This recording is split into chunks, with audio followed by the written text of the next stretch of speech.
तो आज हम लोग शुरू कर रहे हैं अल्ट्रासोनिक टेस्टिंग का प्रैक्टिकल।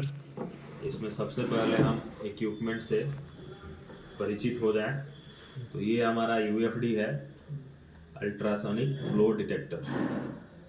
ये EECI कंपनी का मशीन है, इलेक्ट्रॉनिक्स इंजीनियर्स DS702।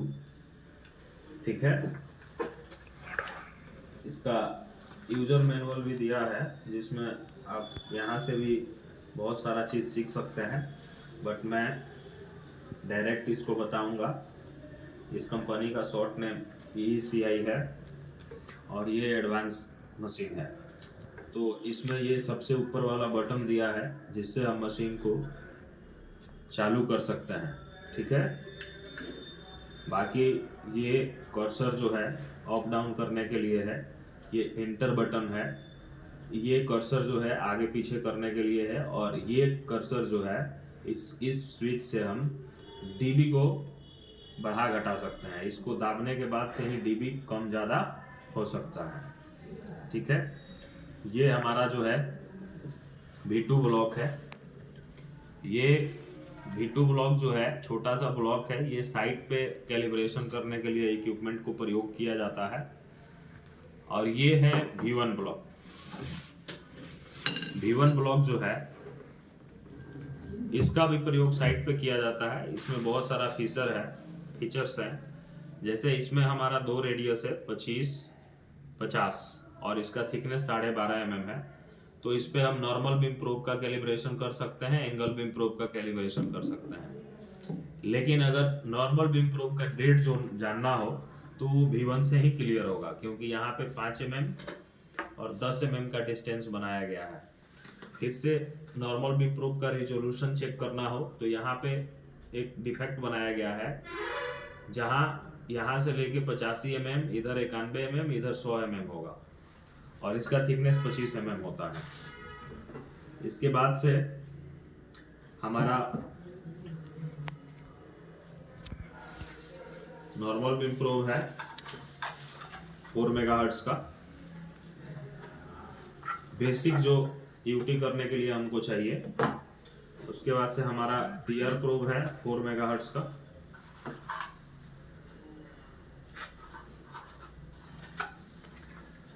फिर हमारा 3 एंगल बीम प्रोब है जो स्टैंडर्ड एंगल होता है। उसमें आपको 45 डिग्री का प्रोब है,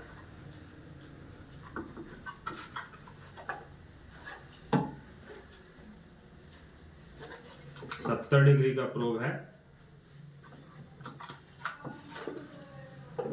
और 60 डिग्री का प्रोब है। प्रोब और मशीन को कनेक्ट करने के लिए केबल की जरूरत पड़ती है, तो ये हमारा है केबल। एक केबल का हम प्रयोग करेंगे। सबसे पहले नॉर्मल बीम प्रोब का कैलिब्रेशन करेंगे। स्टॉप करो। ये हम नॉर्मल बीम प्रोब का कैलिब्रेशन करने जा रहे हैं, लेकिन आप डिस्प्ले पे देख रहे हैं कि एक कर्व बना हुआ है जिसको DSE बोलते हैं, डिस्टेंस एम्पलीट्यूड कर्व। तो सबसे पहले सेटिंग से हम सारा सेटिंग नॉर्मल बीम प्रोब के अकॉर्डिंग करेंगे। उसके बाद से हम इसका कैलिब्रेशन कर पाएंगे।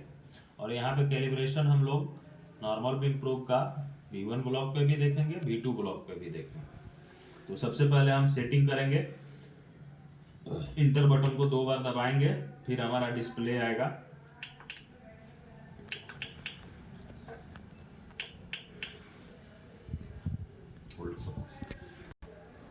तो यहाँ हम वेलोसिटी सेलेक्ट करेंगे, रेंज सेलेक्ट करेंगे। तो वेलोसिटी हम सेलेक्ट करने के लिए डायरेक्ट मटेरियल सेलेक्ट कर लेते हैं। यहाँ से हमारा वेलोसिटी सेलेक्ट हो जाएगा। तो हम मटेरियल कौन सा लेंगे? Iron steel.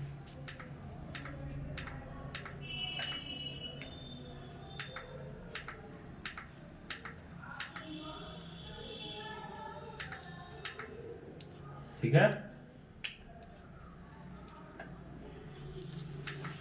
अब हमारा मशीन वेलोसिटी ऑटोमेटिक सेट कर लिया। ठीक है, 5900।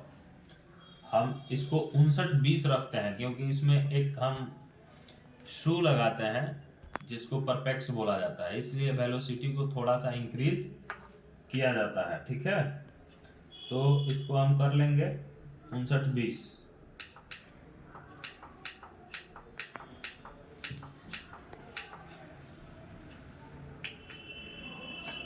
फिर से हम इस डीएसी कर्व को ऑफ करेंगे, तो ये कर्सर से हम आगे की तरफ बढ़ेंगे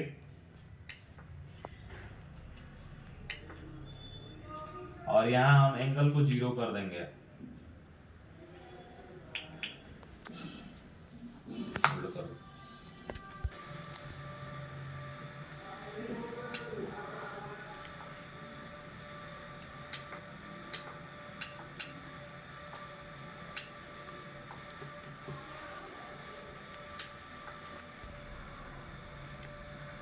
फिर से यहाँ हम थिकनेस को भी ऑफ कर देंगे, थिकनेस 0 कर देंगे, चूँकि नॉर्मल बीम प्रोब का अभी हम लोग कैलिब्रेशन देखेंगे, तो इसमें थिकनेस की कोई ज़रूरत नहीं है।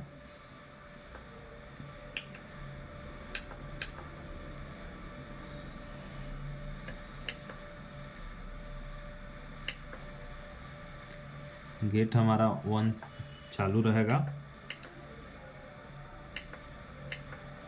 यहाँ डीएसी हम ऑफ कर देंगे। ठीक है, तो हमारा डीएसी गया। अब हम कैलिब्रेशन करने के लिए तैयार हैं। तो गेट को हम थोड़ा सा इधर लाएंगे स्टार्टिंग,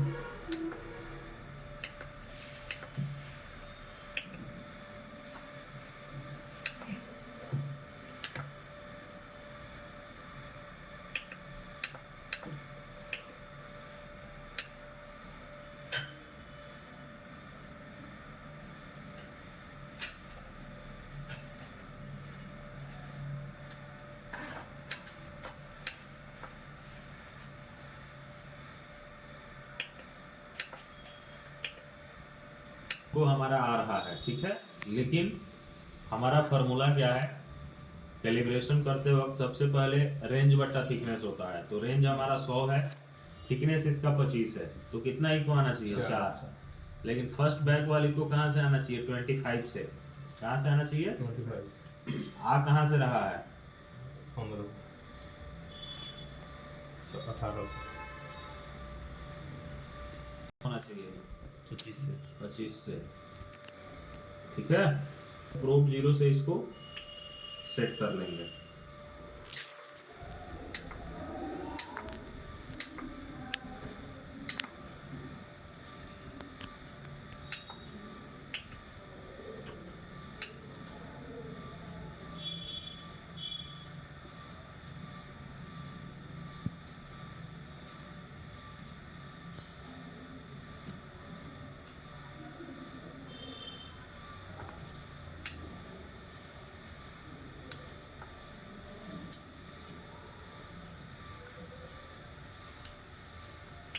थोड़ा गेट को हम लोग को उधर लेके जाना पड़ेगा और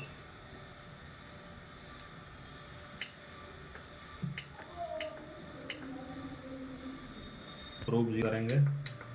प्रोब 0 से इको को मूव करेंगे।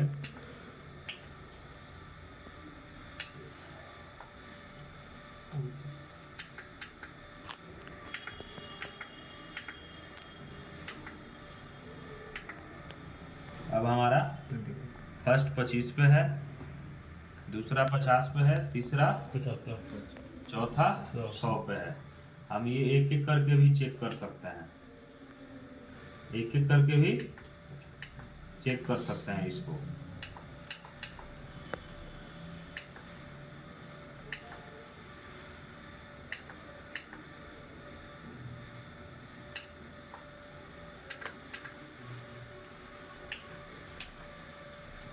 हमने क्या किया, इसको फ्रीज कर दिया।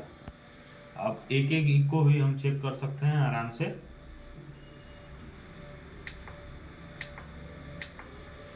गेट की मदद लेंगे यहाँ पे हम।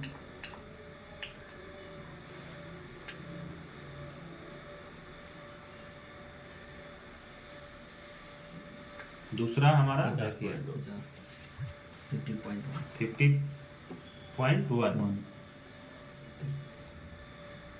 क्लियर आ रहा है डिस्प्ले में। तीसरा देखेंगे,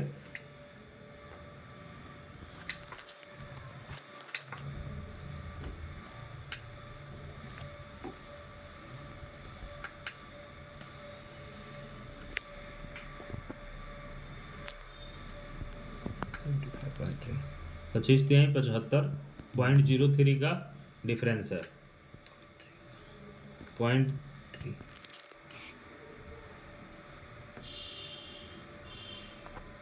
चौथा हमारा 100.4 पे। तो ये अब हमारा कैलिब्रेशन क्या हुआ, कंप्लीट हुआ। अब हमारे पास दूसरा भी ब्लॉक है, V2 ब्लॉक, जिसका थिकनेस हमारा 12.5 mm है। कितना है? 12.5 mm है। तो हम क्या करेंगे, उस पे भी हम चेक कर लेंगे। ठीक है, रखिए।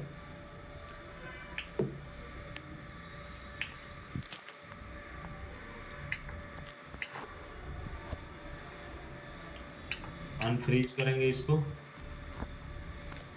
अभी हम इस पे रखेंगे, तो इसमें हमारा कितना इको टोटल आना चाहिए? 8। ठीक है,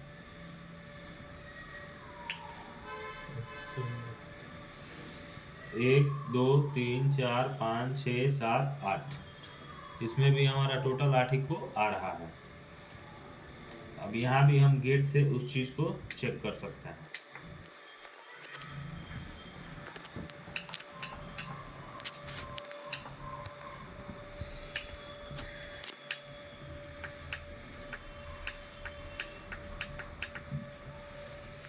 ट्वेल्व पॉइंट 5 फर्स्ट इको कहाँ से है? 12.5 और इसका थिकनेस कितना है? 12.5 12.5। तो हमने कैलिब्रेशन किस पे किया? V2 ब्लॉक पे, V1 ब्लॉक पे। और चेक किस पे कर रहे हैं? V2 ब्लॉक पे। अब इसके बाद से कोई भी ब्लॉक हम लाएंगे तो इजीली हमको ये पता चल जाएगा कि उसका थिकनेस कितना है। और थिकनेस ही नहीं, बल्कि अगर उसमें कोई डिफेक्ट और डिसकंटिन्यूटी होगा तो उसको भी हम चेक कर सकते हैं। अब जितना थिकनेस होगा उसका डबल रेंज लेंगे। जब ये हमारा हो गया सेटिंग, अब मान लीजिए हमको प्लेट का या किसी प्लेनर सेक्शन का या पाइप का लेमिनेशन पता करना है, या उसके अंदर किसी तरह का कोई डिसकंटिन्यूटी तो नहीं है, नॉर्मल बीम प्रूफ से पता करना है, तो हम क्या करेंगे, उसका डबल रेंज लेंगे। अगर 20 mm थिकनेस है तो 40 mm लेंगे। तो उसमें हमारा 2 बैक वाल इको आएगा। तो 20 mm के पहले जो डिफेक्ट आएगा, इको आएगा, उसको डिफेक्ट माना जाएगा। यहाँ पे एक चीज और हम चेक करेंगे, डेड जोन। क्या चेक करेंगे? Dead zone. तो इसको हम अनफ्रीज कर लेते हैं।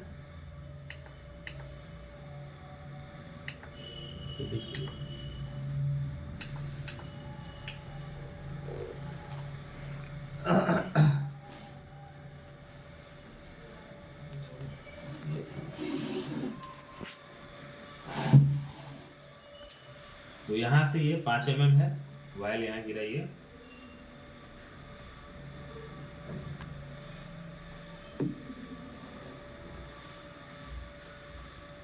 तो इसमें हमको पता ही नहीं चल पा रहा है, इसका डिसकंटिन्यूटी हमको पता नहीं चल पाएगा। ठीक है, इसलिए इससे रिफ्लेक्शन का पता ही नहीं चल रहा है कि 5 mm से आ रहा है कि नहीं आ रहा है।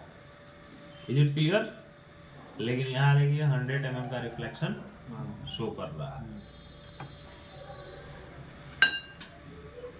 इधर 10 mm है, देखिए यहाँ 10 mm का हमारा रिफ्लेक्शन देगा। ऊपर सारा होता है।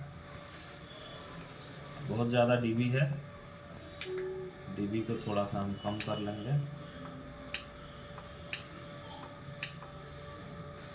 ये वाला जो हमारा पॉइंट है 10 mm पे, कौन सी भी है? देख लेते हैं उसको।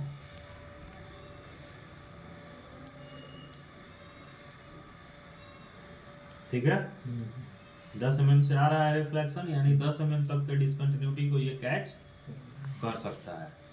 अब यहाँ से हम प्रोब रिजोल्यूशन चेक करेंगे। इस वाले पॉइंट से हम प्रोब रिजोल्यूशन चेक कर सकते हैं। यहाँ पे हमको 3 इंडिकेशन मिलेगा। यहाँ वाई गिराइए,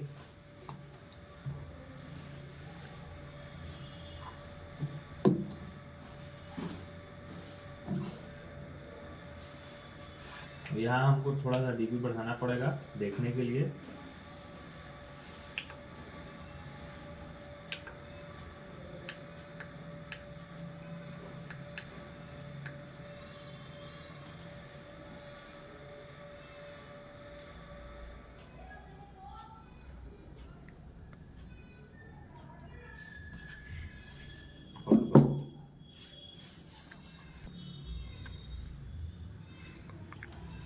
तो यहाँ आप देखेंगे हमारा, तो यहाँ 3 इको हमारा मौजूद है।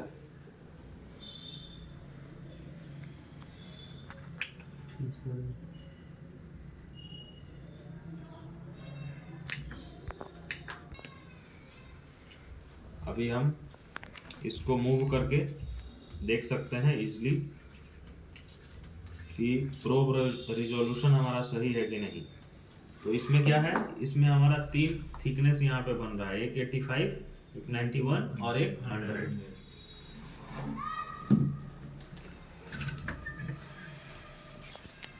यहाँ हम फिर गेट का इस्तेमाल करेंगे देखने के लिए।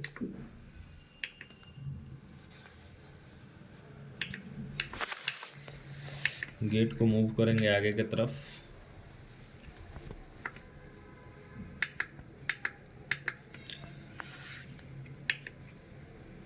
गेट का लेवल डाउन करेंगे।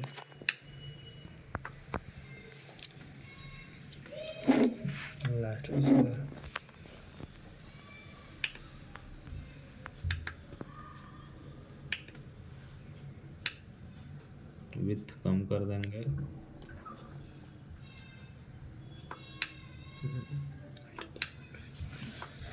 यहाँ पे 1 mm का डिफरेंस है, 83.9 आ रहा है, नियर अबाउट 1 mm का डिफरेंस जा रहा है, लेकिन वो है 85 ही। ठीक है, चूंकि हमारा 100 mm का रेंज है तो 2 mm हमारा इच सब डिवीजन का वैल्यू है, तो इसके वजह से 1 mm अगर इधर उधर होगा तो कोई दिक्कत नहीं है। अभी दूसरा हम देख लेंगे पॉइंट।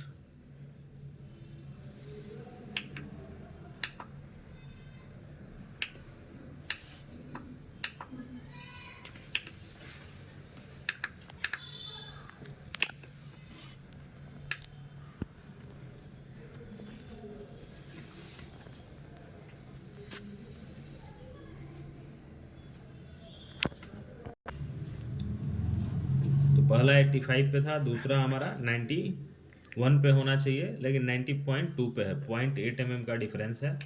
फिर हम तीसरा देखेंगे। तीसरा 99.6 पे है। तो हमारा प्रोब रिजोल्यूशन बताता है कि एक साथ अगर 3 भी डिफेक्ट आएगा अलग अलग डेप्थ पे, तो उसको भी ये क्या करेगा, इजिली कैच कर सकता है। डिफेक्ट का पता हम इजिली लगा सकते हैं। तो ये हमारा हो गया नॉर्मल बीम प्रोब का कैलिब्रेशन। यहाँ पे एक चीज़ और भी हम देख सकते हैं।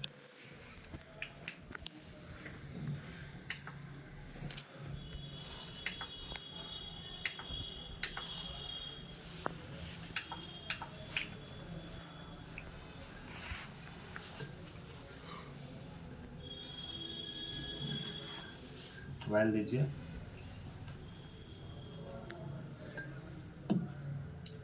तो यहाँ हमारा 4 इक्को आ रहा है ना जी।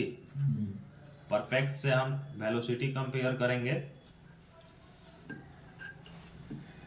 यहाँ रह गया हमारा 2 ही इक्को आएगा, एक 50 पे 100, एक 100 पे, जबकि इसका थिकनेस कितना है 23 mm। तो 23 mm of perfect ultrasonically equal to 50 mm of steel. कैसे? क्योंकि ये 23 mm का 50 mm से इंडिकेशन आ रहा है। समझ में आ रहा है बात? किसी को कोई डाउट है तो बोले। यहाँ से डीबी से हम उस वाले इको को और उठा सकते हैं जो 100 पे हमारा आ रहा है ये। ठीक है,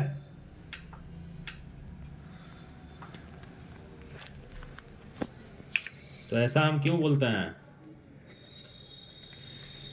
ऐसा इसलिए बोलते हैं कि 23 mm का परपेक्स जब हम रख रहे हैं 23 mm के परपेक्स पे, तो अल्ट्रासोनिकली ये कहाँ से आ रहा है, 50 mm से आ रहा है इंडिकेशन।